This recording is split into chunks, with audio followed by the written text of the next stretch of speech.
Have you ever found yourself driving home only to realize you don't remember a single detail of the journey? Or maybe you've sat through an entire conversation, nodding along, but your mind was somewhere else, lost in a fog of thoughts, worries, or distractions. If so, you're not alone. In fact, you're experiencing something that almost everyone does every single day: mindlessness. But what if I told you that this seemingly harmless habit is quietly sabotaging your happiness, your relationships, and even your health? Today, we're going to uncover the hidden dangers of mindlessness and, more importantly, how you can escape its grip before it's too late. Let's start with a simple question. When was the last time you truly felt present? Not just physically there, but actually engaged, aware, and alive in the moment. For most people, those moments are rare. We live in a world that rewards speed, multitasking, and constant stimulation. Our phones buzz, our inboxes overflow, and our minds jump from one thing to the next like a monkey swinging through the trees. It's easy to believe that this is just the way life is now. But what if this constant state of distraction is doing more damage than we realize? There's a concept in psychology called automatic pilot. It's when your body goes through the motions, but your mind is checked out. You eat without tasting, you listen without hearing, you work without really thinking. On the surface, it seems efficient, but underneath, something dangerous is happening. When you live on automatic pilot, you stop noticing the small joys of life. You miss the subtle signals from your body and your emotions. You become more reactive, less creative, and more vulnerable to stress. And over time, this mindless way of living can spiral into something much worse. Let me tell you a story. Imagine a woman named Sarah. She's 38, works in marketing, and is always busy. Her days are a blur of meetings, emails, and deadlines. She wakes up, checks her phone, rushes through breakfast, and barely remembers her commute. At work, she's constantly switching between tasks, never really finishing one before starting another. By the time she gets home, she's exhausted, but her mind is still racing. She scrolls through social media, half watches TV, and falls asleep with her phone in her hand. Sound familiar? For Sarah, and for millions of others, this is just normal life. But what she doesn't realize is that her mindlessness is slowly eroding her well-being. Here's the hidden danger. Mindlessness isn't just about being distracted, it's about losing touch with yourself. When you're not present, you don't notice the early signs of stress or burnout. You don't catch the subtle shifts in your mood or energy. You miss the warning signs that something is wrong until it's too late. Research shows that people who spend more time on automatic pilot are more likely to experience anxiety, depression, and even physical illness. Their relationships suffer, their creativity declines, and their sense of purpose fades. It's like living life with the volume turned down, missing the richness and depth that make life meaningful. But why does this happen? Why do we slip into mindlessness so easily?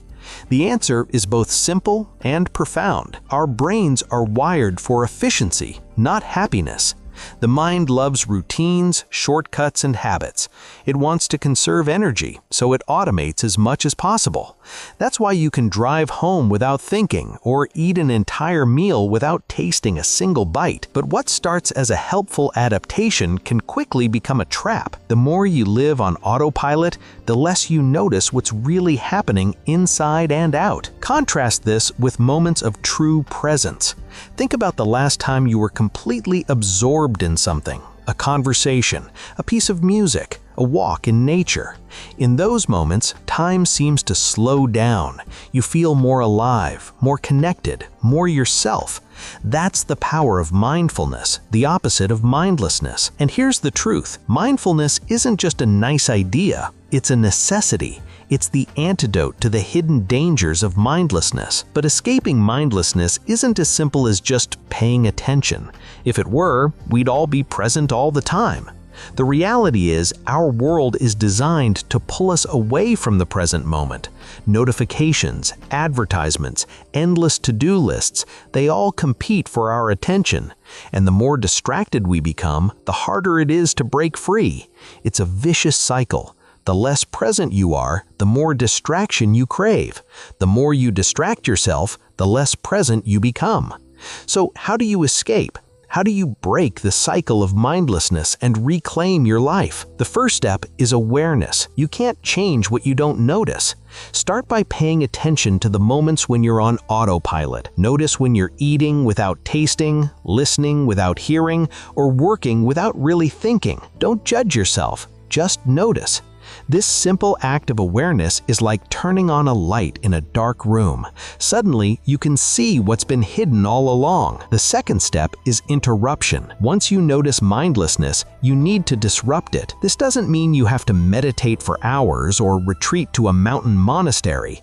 It can be as simple as taking a deep breath, feeling your feet on the ground, or looking up from your phone and noticing the world around you. These small interruptions break the spell of automatic pilot and bring you back to the present. But here's where most people get stuck. They try to force themselves to be mindful all the time, and when they inevitably slip back into mindlessness, they feel like they failed. The truth is, escaping mindlessness isn't about perfection. It's about practice. It's about building small habits that anchor you in the present, even when life gets busy. Let's go back to Sarah. After months of feeling exhausted and disconnected, she decided to make a change. She started with one simple habit. Every morning, before checking her phone, she took 3 slow, deep breaths and noticed how her body felt. At first, it felt awkward, even pointless, but over time, those 3 breaths became a ritual, a moment of presence in the chaos of her day. She began to notice when she was slipping into autopilot, and she gently brought herself back. She started to taste her food, listen more deeply to her friends, and even enjoy her commute.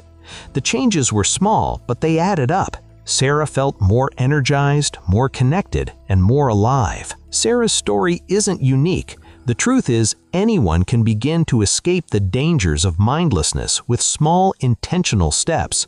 The key is to create friction against the slide into distraction.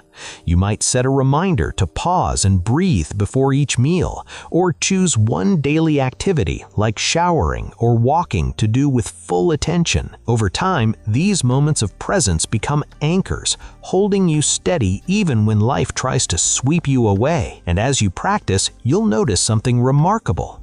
The world becomes richer, your relationships deepen, and your sense of control returns. Mindfulness isn't about escaping reality, it's about finally arriving in it. The hidden dangers of mindlessness lose their power the moment you choose to wake up, to notice, and to live on purpose. So ask yourself, where are you on autopilot?